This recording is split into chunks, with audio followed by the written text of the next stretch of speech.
Good morning dear students. Online class में आपका हार्दिक अभिनंदन है।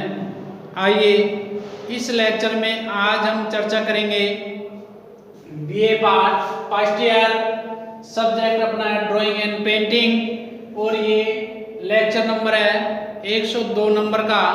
और इससे पूर्व वाले लेक्चर में यानी कि 101 नंबर के लेक्चर में अपन ने चर्चा की थी किसके बारे में? गांधार शैली के बारे में। मैंने आपको बताया था कि कुषाण काल और सातवाहन काल दोनों एक साथ चल रहे थे।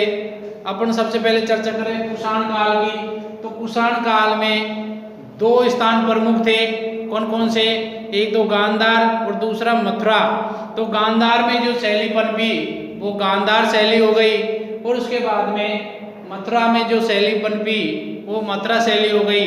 कल अपन ने चर्चा की थी गांधार शैली के ऊपर, और आज इस लेक्चर में चर्चा होगी मथुरा शैली के ऊपर। तो आइए प्रारंभ करते हैं मथुरा शैली। तो आप हेडिंग लिखेंगे मथुरा शैली।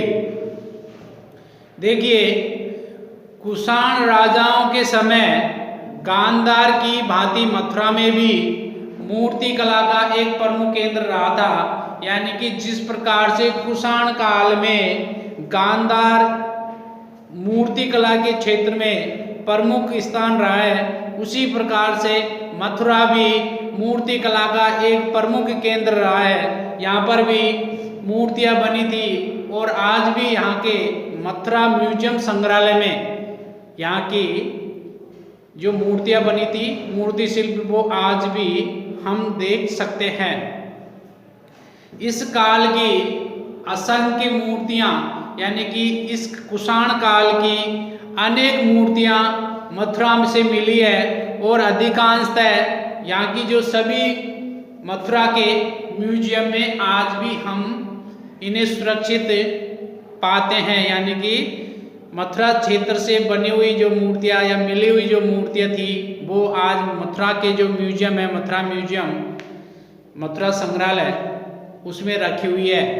गांधार और मथुरा में जो शैलियाँ विकसित हुई थी, यानी कि गांधार में जो शैली विकसित हुई थी और मथुरा में जो शैली विकसित हुई थी, वे दोनों ही कुषाण राजाओं के संरक्षण में फली फूली थी। यानी कि ये कुषाण काल का ही क्या था, ये दोनों प्रमुख केंद्र थे। कौन कौन से? गांधार और मथुरा। तो आपको याद रखना, जैसे ही कुषाण काल का नाम आएगा वैसे ही आपको गांधार शैली और मथुरा शैली याद हो जानी चाहिए।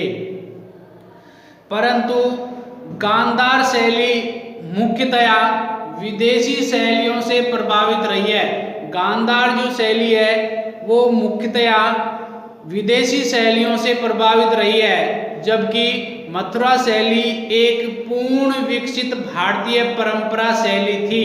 एक तो दोनों में ये अंतर हो गया कि गांधार शैली मुख्यतया विदेशी शैलियों से प्रभावित रही है, जबकि मथुरा शैली एक पूर्ण विकसित भारतीय परंपरागत शैली थी।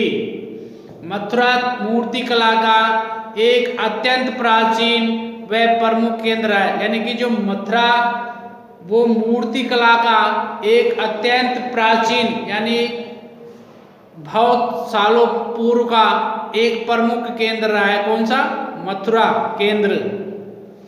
मथुरा एक ऐसे मूर्ति कला का केंद्र रहा है जिसमें विभिन्न धर्मों से संबंधित शिल्प बनाए गए थे। यानी कि मथुरा के अंदर जो मूर्ति शिल्प बने हैं वो इस टाइप के हैं कि इसमें कई धर्मों का सम्मिश्रण हमें देखने को मिलता है। ये कई धर्मों के सम्मिश्रण में कौन कौन से सम्मिश्रण है देखिए, तो इनके जो मूर्ति शिल्प है, मथुरा के मूर्ति शिल्प है, उनमें कौन कौन से धर्म है? तो लिखेंगे मथुरा के मूर्ति शिल्पों में कई धर्मों का सम्मिश्रण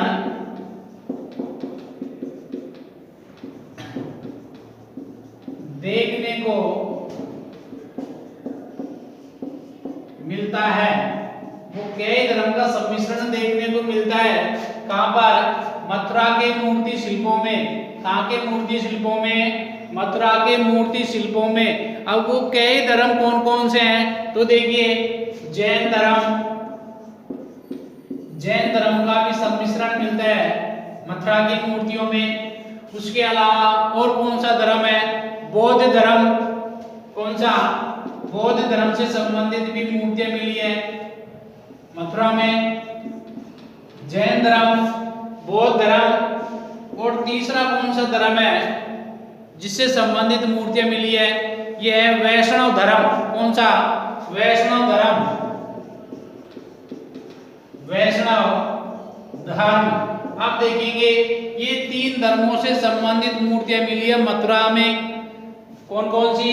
जैन धर्म, बौद्ध धर्म और वैष्णव धर्म आदि सभी धर्मों से संबंधित यहाँ पर शिल्प प्राप्त होते हैं, यानी कि मूर्तियां प्राप्त होती हैं। इससे पहले शुंग कालीन मिट्टी की जो मूर्तियां थी, शुंग काल में जो मिट्टी की मूर्तियां बनी थी, यहाँ अनगिनत संख्या में प्राप्त होती हैं। यानी कि मथुरा में कुषाण काल से पहले शुंग काल था, तो उस शुंग काल से संबंधित जो मिट्टी की मूर्तियां हैं वो भी मथुरा से प्राप्त होती हैं। कहाँ से प्राप्त होती है? मथुरा से प्राप्त होती हैं। इसके साथ ही कुषाण राजाओं के समय में, किसके समय में? कुषाण काल के जो राजा हुए थे उनके समय में इस शैली का प्रारंभिक रूप दिखाई देता है। इसका जो प्रारंभिक रूप था वो दिखाई देता है, परंतु यहीं से भारतीय मूर्ति कला के स्वर्ण युग का आरंभ हो जाता है और ये धीरे धीरे गुप्त काल तक आते आते भरूच की यक्ष यक्षिणियों, इसके अलावा वृक्षिका, स्तूपों, बोधि वृक्षों आदि अवयवों के साथ साथ अब मूर्तियों के विषय में भी बुद्ध की खड़ी हुई मूर्तियां, बुद्ध की पद्मासन में बैठे हुए मूर्तियां, यानी कि पद्मासन लगाए हुए मूर्तियां आदि का सम्मिश्रण भी हमें प्राप्त होता है। तो अब चर्चा करते हैं अपन विषय के बारे में। किसके बारे में? विषय के बारे में कि जो मथुरा की जो मूर्तियां हैं उनमें मुख्य रूप से विषय क्या है, इन मूर्तियों के विषय वस्तु क्या है, इसके टाइटल क्या है। तो देखिए, मूर्तियों का जो विषय है वो मुख्यतया बौद्ध धर्म रहा है। कौन सा धर्म रहा है? मूर्तियों का जो विषय है वो मुख्य रूप से कौन सा धर्म रहा है? बौद्ध धर्म रहा है। कौन सा? बौद्ध धर्म। मूर्तियों का जो विषय है वो मुख्यतया बौद्ध धर्म रहा है। और मथुरा के पास में एक स्थान है, उस स्थान का नाम है अहिच्छत्र। क्या नाम है? अहिच्छत्र है। तो उस स्थान से भी टेराकोटा के शिल्प हमें प्राप्त होते हैं। अहिच्छत्र नामक एक स्थान है मथुरा के पास यूपी में, और यहाँ से टेराकोटा के यानी मिट्टी के कुछ अवशेष हमें प्राप्त होते हैं अहिच्छत्र नामक स्थान से, जो कहाँ पर है? मथुरा के पास में ही है, यूपी में अहिच्छत्र नामक स्थान। और उस स्थान से भी टेराकोटा मिट्टी से निर्मित है, तो टेराकोटा के शिल्प भी हमें प्राप्त होते हैं। इसके बाद में अपन चर्चा करेंगे मथुरा शिल्प की जो शैली है वो कौन सी है और किस किस का मिश्रण है आदि के बारे में अपन चर्चा करेंगे।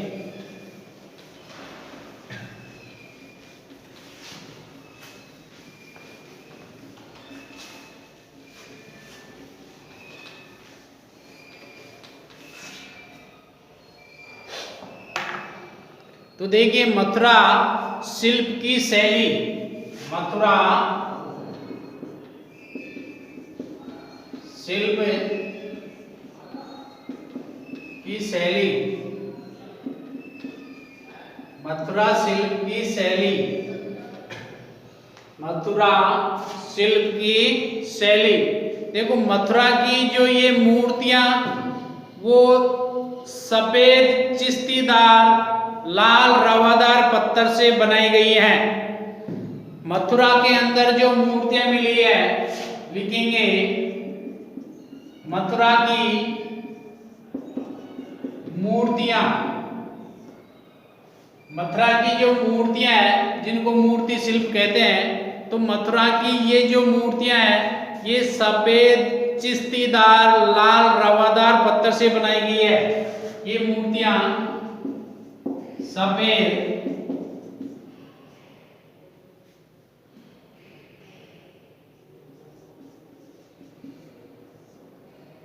सफेद कौन सा पत्थर है? सफेद चित्तीदार लाल रवादार, लाल रवादार पत्थर से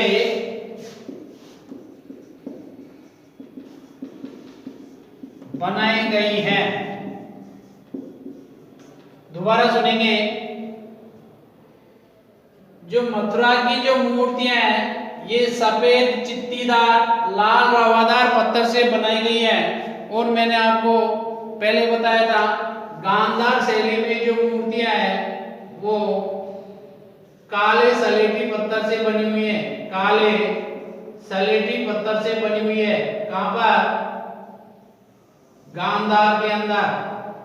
गांधार के अंदर जो मूर्तियां प्राप्त होती है वो काले सलेटी पत्थर से बनी हुई है, जबकि मथुरा की जो मूर्तियां है वो कौन से पत्थर से बनी हुई है? सफेद चित्तीदार लाल रवादार पत्थर से बनी हुई है।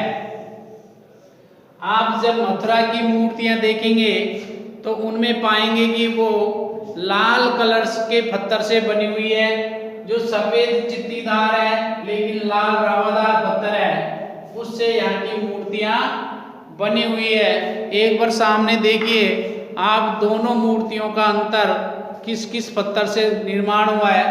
एक तरफ आपको दिखेगी गांधार शैली की और एक तरफ मथुरा शैली की।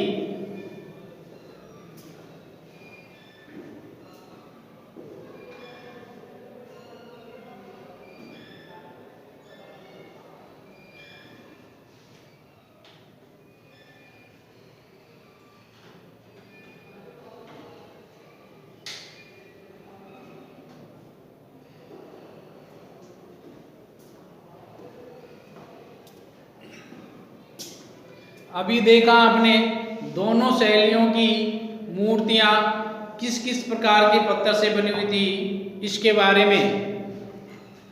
तो मथुरा की जो मूर्तियां हैं वो कौन से पत्थर से बनी हुई है? सफेद चित्तीदार लाल रवादार पत्थर से ये मूर्तियां बनी हुई है, जो सीकरी व भरतपुर आदि की खानों से निकाला जाता था।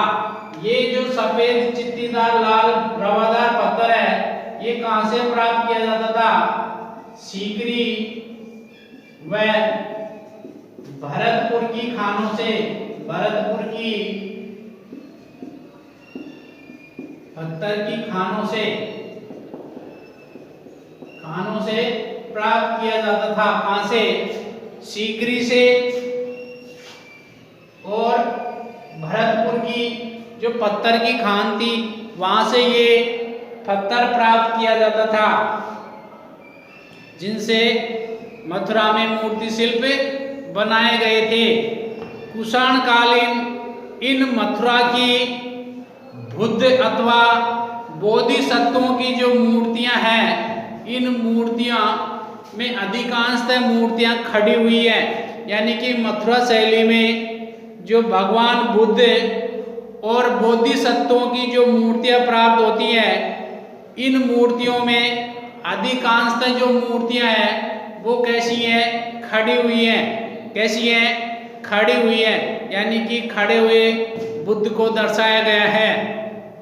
मथुरा शैली में ये समस्त आर्ध चित्र जो वेदिकाओं के स्तंभ पर अंकित किए गए हैं, यानी कि मथुरा शैली के ये जो समस्त आर्द्र चित्र जो वेदिकाओं के स्तंभ पर अंकित किए गए हैं और इन मूर्तियों में श्रृंगार प्रधान है, यानी कि इन मूर्तियों को थोड़ा सजा के बनाया गया है, श्रृंगारिक रूप से इनका रूप दिया गया है। तो श्रृंगार प्रधान मूर्तियां हैं कहाँ की? मथुरा की।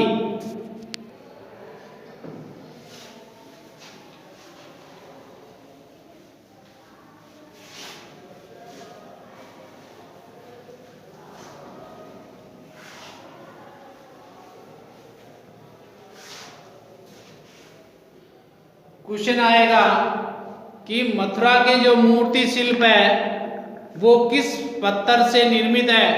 या आ जाएगा गांधार शैली में बने हुए मूर्ति शिल्प जिनमें किस प्रकार का पत्थर उपयोग किया गया है या उपयोग में लिया गया है। तो आप आंसर दे देंगे। अब चर्चा करते हैं अपन मथुरा शिल्प के कुछ उदाहरण की, कि मथुरा शिल्प के कुछ उदाहरण कौन कौन से हैं, कहां से प्राप्त हुए हैं, इसके बारे में। तो मथुरा शिल्प के उदाहरण, मथुरा शिल्प के उदाहरण जिनके बारे में हम चर्चा करेंगे। तो देखिए, मथुरा की अनेक मूर्तियां भारत व भारत के बाहर यानी कि विदेशों के संग्रहालयों में भी सुरक्षित है। कौन कौन सी जगह? मथुरा के जो मूर्ति शिल्प है इनको आज हम भारत के अंदर और इसके अलावा विदेशों में भी देख सकते हैं। कहां पर? भारत में तथा विदेशों में, यानी अन्य देशों में भी इनके मूर्ति शिल्प को देख सकते हैं मथुरा शैली के। इनमें से कुछ बुद्ध मूर्तियां बहुत प्रसिद्ध है, यानी कि जो भारत के अंदर जो मूर्ति शिल्प है इनमें भी कुछ तो इतनी मोस्ट इम्पोर्टेंट है जिनके बारे में अब भी अपन चर्चा करने वाले हैं। तो पहले नंबर पर लेते हैं अपन सारनाथ के संग्रहालय में खड़ी हुई बोधिसत्व की प्रतिमा। पहले नंबर पे कौन सी है? सारनाथ। सारनाथ कहां पर है? यूपी, वाराणसी। सारनाथ के संग्रहालय में, सारनाथ के संग्रहालय में, सारनाथ कहां पर है? यूपी में, वाराणसी में। इस सारनाथ के संग्रहालय में खड़ी हुई बोधिसत्व की प्रतिमा प्राप्त हुई है। खड़ी हुई बोधिसत्व, खड़ी हुई बोधिसत्व की प्रतिमा प्राप्त हुई है। और ये कौन से काल की है? ये है कुषाण काल की। कौन से काल की? कुषाण काल की है। और जिसमें मथुरा शैली की मूर्ति है। कौन सी शैली की? मथुरा शैली की मूर्तियां। दोबारा देखेंगे, सारनाथ में प्राप्त हुई है। कौन सी जगह? सारनाथ कहां पर है? यूपी में, वाराणसी में। सारनाथ के संग्रहालय में खड़ी हुई बोधिसत्व की प्रतिमा प्राप्त हुई है। अब क्वेश्चन ये आएगा कि बोधिसत्व की खड़ी हुई प्रतिमा किस संग्रहालय में प्राप्त हुई है? तो आपका उत्तर हो जाएगा सारनाथ के संग्रहालय में। और सारनाथ का संग्रहालय कहां पर है? यूपी में है, वाराणसी में। यह क्वेश्चन आ जाएगा कि सारनाथ के संग्रहालय में मथुरा शैली की कौन सी प्रतिमा प्राप्त हुई है? तो सारनाथ के संग्रहालय में कुषाण काल की मथुरा शैली की खड़ी हुई बोधिसत्व की प्रतिमा प्राप्त हुई है। तो क्वेश्चन को किसी भी प्रकार से घुमाया जा सकता है, उसका आंसर आपको एकदम सटीक देना है। तो गलती तो नहीं होगी ना, इसमें से 2-3 क्वेश्चन भी बन जाएंगे तो भी आप आराम से सोच समझ के उत्तर दे सकते हैं। दूसरे नंबर पे है कि मथुरा संग्रहालय में सुरक्षित बोधिसत्व की बैठी हुई प्रतिमा दूसरे नंबर पे कौन सी है? मथुरा संग्रहालय में बुद्ध की, किसकी? भगवान बुद्ध की। कहां से? मथुरा संग्रहालय में सुरक्षित, मथुरा संग्रहालय में सुरक्षित बोधिसत्व की बैठी हुई प्रतिमा, सुरक्षित और लिखेंगे, मथुरा संग्रहालय में सुरक्षित बोधिसत्व की बैठी हुई प्रतिमा। अब अंदर देखिए क्या है, दोनों ही मथुरा शैली की है, यानी कि कुषाण काल की है। लेकिन पहले वाले देखो, सारनाथ के संग्रहालय में ये खड़ी हुई बोधिसत्व की प्रतिमा है। कैसे है? खड़ी हुई बोधिसत्व की प्रतिमा है। इस प्रकार से बोधिसत्व क्या है? खड़े हुए हैं। खड़ी हुई बोधिसत्व की प्रतिमा है जो सारनाथ के संग्रहालय से मिली है, और ये भी मथुरा शैली की कुषाण काल की है। दूसरे नंबर पे है मथुरा संग्रहालय में। कहां पर? मथुरा संग्रहालय में ये सुरक्षित बोधिसत्व की बैठी हुई प्रतिमा प्राप्त हुई है। कैसी? बैठी हुई, बोधिसत्व की बैठी हुई प्रतिमा। क्वेश्चन आएगा, बोधिसत्व की बैठी हुई प्रतिमा कौन से संग्रहालय में सुरक्षित है? तो देखो, मथुरा संग्रहालय में तो बोधिसत्व बैठ चुके थे, और सारनाथ के संग्रहालय में बोधिसत्व खड़े हुए थे। इतना याद रखेंगे, सारनाथ के संग्रहालय में जो बोधिसत्व जी है वो खड़े हुए थे, और वो भी मथुरा शैली के थे। और मथुरा संग्रहालय में सुरक्षित जो बोधिसत्व जी है वो कैसे हैं? वो बैठे हुए हैं। जो मथुरा संग्रहालय में जो सुरक्षित मिली है मूर्ति, वो बोधिसत्व की है, और वो बोधिसत्व कैसे हैं? वो बैठी हुई स्थिति में है। और सारनाथ के संग्रहालय में कैसे हैं? खड़ी हुई स्थिति में हमें प्राप्त होते हैं। तो इन दोनों का अंतर आपको समझ में आ गया होगा। गलती मत करना, क्वेश्चन आएगा कि खड़ी हुई बोधिसत्व की प्रतिमा कौन से संग्रहालय से प्राप्त हुई है? तो आपका उत्तर हो जाएगा, उत्तर जी सारनाथ के संग्रहालय में। ये क्वेश्चन आएगा, सारनाथ का संग्रहालय कहां पर है? यूपी वाराणसी में है। दूसरा क्वेश्चन देखो कि बोधिसत्व की बैठी हुई प्रतिमा कहां से प्राप्त हुई है? तो बोधिसत्व की बैठी हुई प्रतिमा हमें मथुरा संग्रहालय से प्राप्त हुई है। तीसरा क्वेश्चन, खड़ी हुई बोधिसत्व की प्रतिमा और बोधिसत्व की बैठी हुई प्रतिमा कौन से काल की है? तो ये कुषाण काल की है। और कौन सी शैली की है? मथुरा शैली की। समझ में आ गया? इसके अलावा और भी कुछ मूर्तियां प्राप्त हुई है जिनके बारे में अपन चर्चा करेंगे। तो अपन चर्चा कर रहे थे किसकी? मथुरा शिल्प के उदाहरण की। किसकी? मथुरा शिल्प के उदाहरण की, अर्थात मथुरा से जो प्राप्त मूर्ति शिल्प हुए हैं उनके बारे में अपन चर्चा कर रहे थे। और ये अपना चल रहा था कुषाण काल, जिसमें मथुरा शैली, तो जिसमें अपन ने चर्चा की पहले नंबर पे सारनाथ जो यूपी वाराणसी में, इसके संग्रहालय में खड़ी हुई बोधिसत्व की प्रतिमा हमें प्राप्त होती है जो मथुरा शैली की है। उसके बाद में दूसरे नंबर पर है मथुरा संग्रहालय में सुरक्षित बोधिसत्व की बैठी हुई प्रतिमा हमें मथुरा शैली की प्राप्त होती है। तीसरे नंबर पे परसादिका की मूर्ति। किसकी? परसादिका की मूर्ति, ये भी मथुरा शैली की है। और चौथे नंबर पे सम्राट कनिष्क की मूर्ति। किसकी? सम्राट कनिष्क की मूर्ति, जो कुषाण काल का सबसे बलवान राजा हुआ था। अर्थात जिस प्रकार से मौर्य काल में सम्राट अशोक को पढ़ा जाता है, उसी प्रकार से कुषाण काल में सम्राट कनिष्क को याद किया जाता है। तो इनकी भी एक मूर्ति शिल्प बनी हुई थी। वो कौन सी शैली में थी? मथुरा शैली में। कौन सी शैली में? मथुरा शैली में बनी हुई थी। उसके साथ सारनाथ के संग्रहालय में भी खड़ी हुई बोधिसत्व की जो प्रतिमा है, उस प्रतिमा में बुद्ध को गोल मुखमंडल युक्त बनाया गया है, और उसके साथ में उसकी बड़ी बड़ी आंखें बनाई गई है, बलिष्ठ शरीर बनाया गया है, और उसके अलावा चौड़ा वक्ष स्थल, जो सीने वाला स्थल है उसको थोड़ा चौड़ा बनाया गया है, छोटी गर्दन बनाई गई है और मुंडित मस्तक उसका अंकित किया गया है। ये सब विशेषताएं किसकी हो गई? वाराणसी से जो बोधिसत्व प्राप्त हुआ है उसकी। इसके अलावा उनका एक हाथ भग्न अवस्था में, यानी कि एक हाथ लगभग नष्ट सा हो गया है, जो संभवतः माना जाता है कि वो अभय मुद्रा में ऊपर उठा हुआ होगा। कौन सी मुद्रा में? अभय मुद्रा में। इस प्रकार से आशीर्वाद देते हुए जो मुद्रा होती है वो अभय मुद्रा होती है। ऐसा प्रतीत होता है कि वो अभय मुद्रा में ऊपर उठा हुआ प्रतीत होता है।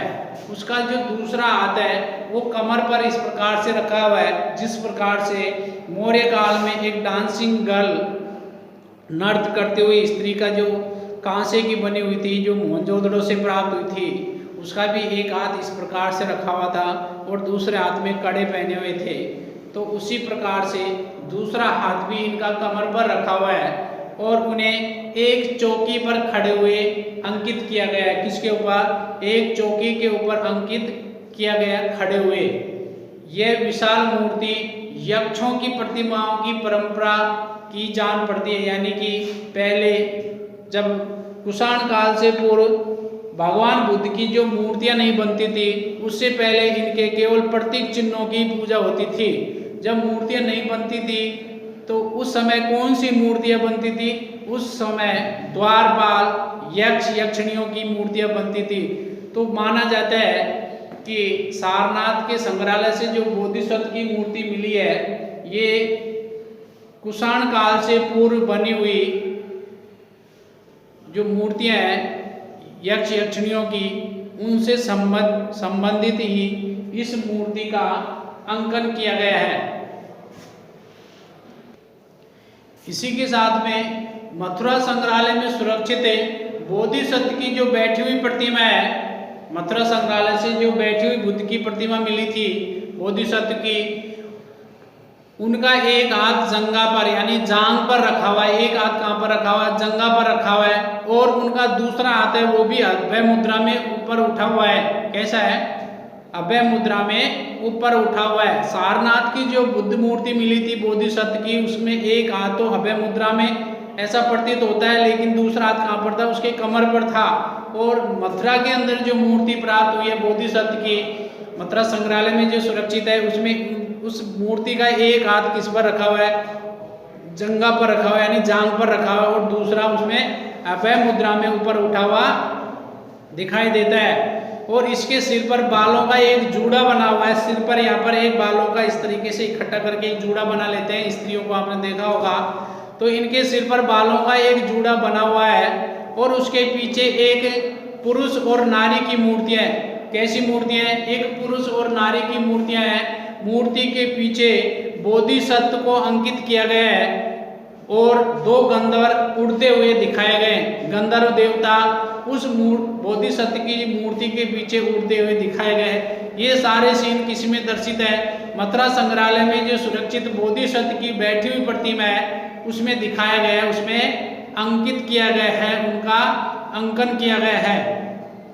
बुद्ध की जो मूर्तियां हैं, बुद्ध की मूर्तियों के अतिरिक्त मथुरा शिल्प में चंद्र, सूर्य, शंकर, विष्णु, कुबेर आदि की कई ब्राह्मण धर्म से संबंधित मूर्तियों को भी अंकित किया गया है। यानी कि ये सब मूर्तियां भी हमें मथुरा से प्राप्त होती है, मथुरा के संग्रहालय में देखने को मिलती है। इसी के साथ कुछ मूर्तियां वायु, देवता, मकर, गरुड़ आदि से संबंधित भी हमें प्राप्त होती है।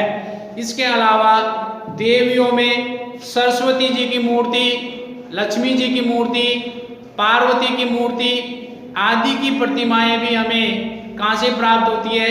मथुरा के संग्रहालय से प्राप्त होती है। मथुरा शैली के कुछ शिल्प हाथी दांत पर भी बने हुए हैं। किस पर बने हुए हैं? हाथी दांत पर भी बने हुए हैं। यानी कि हाथी दांत पर बने हुए भी हमें प्राप्त होते हैं। ये जो शिल्प है ये अमरावती की शैली से अधिक समानता रखते हैं। जो हाथी दांत के मूर्ति शिल्प बने हुए हैं ये अमरावती की जो शैली थी, अमरावती में जो स्तूप प्राप्त हुआ था, वहाँ की जो शैली थी, स्टाइल थी, उससे बहुत अधिक समानता रखते हैं। इसी के साथ में कुषाण काल में बनी हुई बहुत सी जैन धर्म से संबंधित मूर्तियां भी हमें देखने को मिलती है। कौन से धर्म से? जैन धर्म से संबंधित भी मूर्तियां हमें प्राप्त होती है।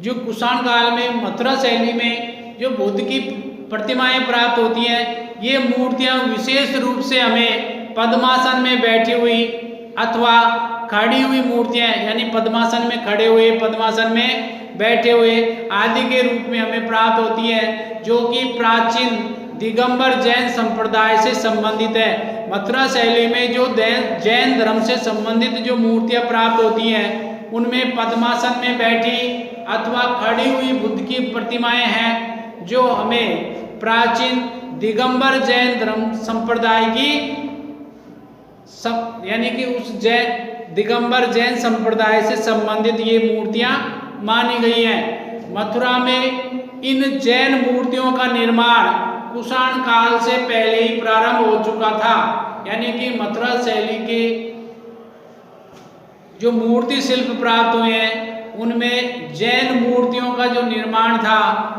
वो कुषाण काल से पहले ही प्रारंभ हो चुका था। इसी कारण से इस धर्म की जो मूर्ति शिल्प है, उनका प्रभाव रहा किसके ऊपर? मथुरा शैली के ऊपर। मथुरा नगर के पश्चिम में कंकाली नामक एक टीला है। क्या नाम है टीले का? कंकाली। कंकाली नामक एक टीला है, नामक है टीला। ये कहाँ पर है? ये है मथुरा के पश्चिम में। कहाँ पर है? मथुरा नगर के पश्चिम क्षेत्र में, पश्चिमी दिशा की तरफ है कंकाली टीला।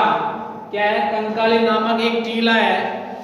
और इस स्थान से जैन धर्म का बहुत बड़ा एक केंद्र प्राप्त होता है, यानी कि जो कंकाली नामक जो टीला है, इस स्थान से जैन धर्म की मूर्तियों का एक बहुत बड़ा केंद्र हमें प्राप्त हुआ है, जहाँ खुदाई में अनेक जैन मूर्तियां हमें प्राप्त होती है।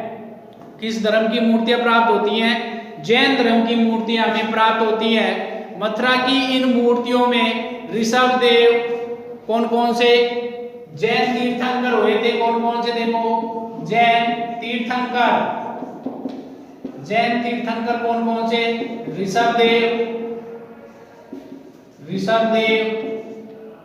जो जैन तीर्थंकर, ये पहले नंबर के तीर्थंकर माने जाते हैं। और इनका वर्ण स्वर्णिम वर्ण है, यानी सोने जैसा रंग इनका प्रधान माना गया है। तो जैन तीर्थंकर में ऋषभ देव, कौन से देव? ऋषभ देव। इसके अलावा नेमिनाथ, कौन से? नेमिनाथ, पार्श्वनाथ। नेमिनाथ का काला, पार्श्वनाथ का नीला। और महावीर स्वामी का पीला रंग। महावीर स्वामी,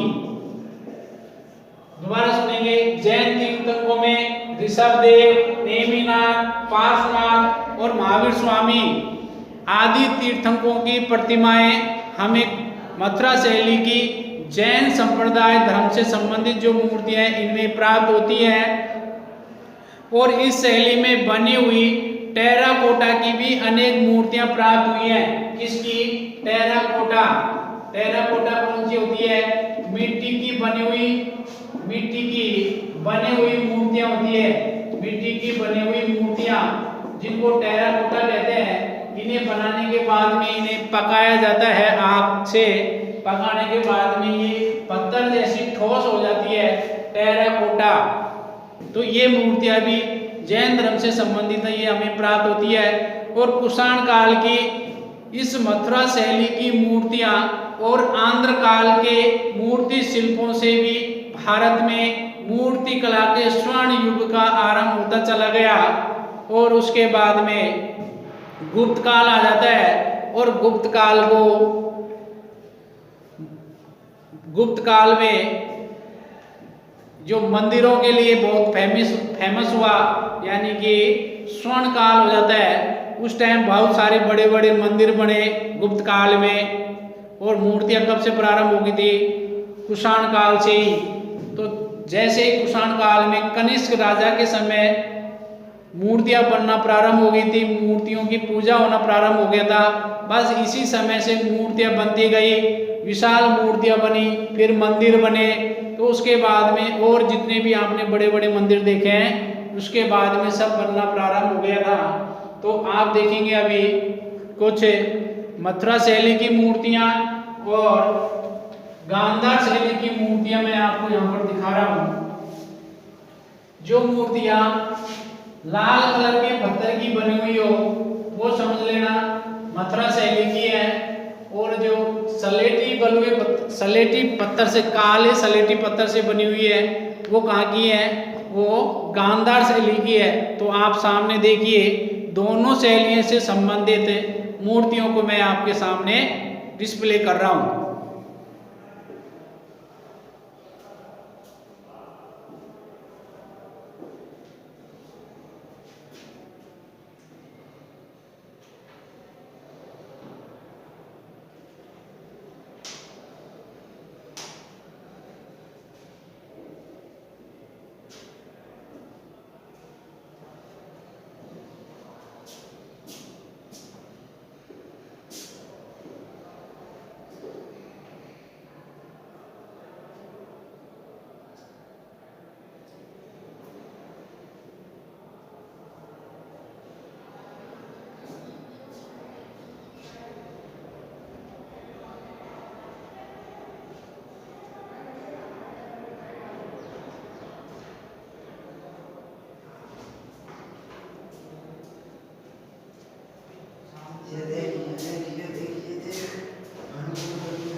अभी आपने देखे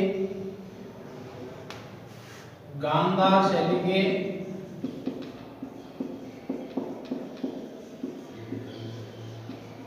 तथा मथुरा शैली के मूर्ति शिल्प,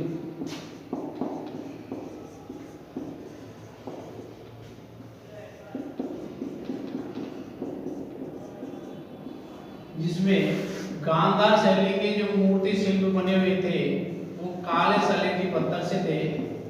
कौन से पत्थर से? काली सलेटी पत्थर के बने हुए थे। उसके अलावा मथुरा शैली के जो मूर्ति शिल्प थे वो कौन सी पत्थर से बने हुए थे? ये थे सफेद चित्तीदार, सफेद चित्तीदार लाल रवादार पत्थर, लाल रवादार पत्थर के बने हुए थे। एग्जाम की दृष्टि से ये क्वेश्चन आ जाता है कि गांधार शैली में किस पत्थर का उपयोग हुआ है, गांधार शैली के मूर्ति शिल्प में किस पत्थर का उपयोग किया गया है? तो किसका किया गया है? काले सलेटी पत्थर का उपयोग हुआ है।